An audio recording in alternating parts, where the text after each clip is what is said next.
হুজুরের সাথে চলে আসবো মাদ্রাসায়। সিনেমা হলের রাস্তা গরিপুর, হুজুরে বাজারে করবে আর আমি মনে মনে বলতেছি যে হুজুর যদি আমাকে কিছু টাকা দিত তাহলে একটু নাস্তা করতাম। কসম আল্লাহ,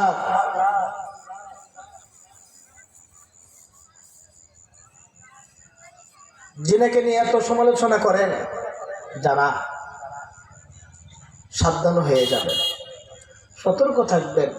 উপকার না করতে পারেন, এই মাদ্রাসার উপকার করতে না পারেন, কিন্তু ক্ষতি করার চেষ্টা করলে আপনার বিশাল বড় ক্ষতি হয়ে যাবে।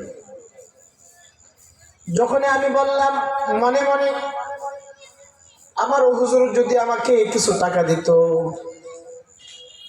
প্রচন্ড খিদা লেগেছে, যদি কিছু টাকা দিত আমি কিছু খাবার খাইতাম। আল্লাহর কসম করে বলতে পারি সাথে সাথে হুজুরে কিছু টাকা বের করে আমাকে দিচ্ছে।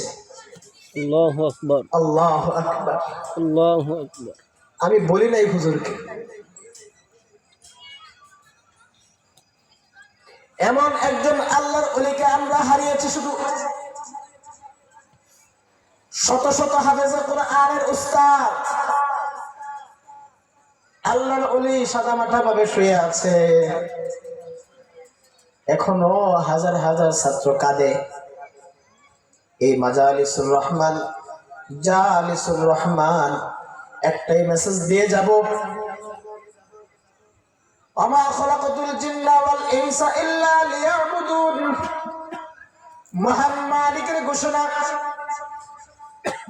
আল্লাহ রাব্বুল আলামিন জিন এবং ইনসানকে মহান মালিকের ইবাদতের জন্য তৈরি করেছেন। ইল্লা লিয়াবুদুন জায়গায় তাফসীরকারগণ লিখেছেন ইল্লা লিয়ারিফুন, আল্লাহর পরিচয় পাওয়ার জন্য। সুবহানাল্লাহ। আল্লাহর পরিচয় যদি পাইতে চান,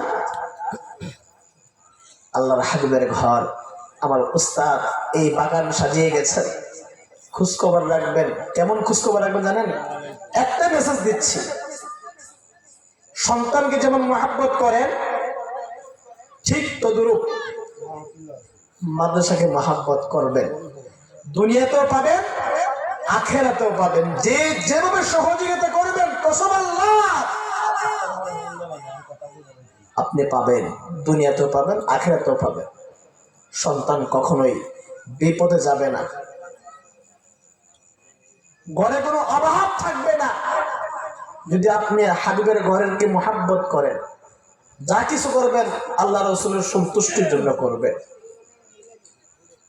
আরেকটি হাদিস শরীফ বলেছে, যে যাকে মহব্বত করবে তার সাথে হাসর নাসর হবে।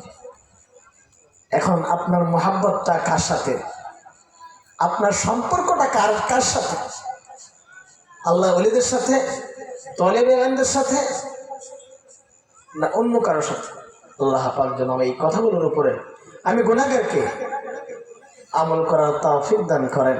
আমি গুনাহগার, সকলে অনেকেই জানেন, তাৎকুরা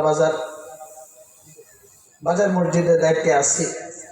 সকলে দোয়া করবেন আল্লাহ পাক যেন গুনাহগারকে ঈমানের হালতে ইজ্জত সম্মানের সাথে রাখে।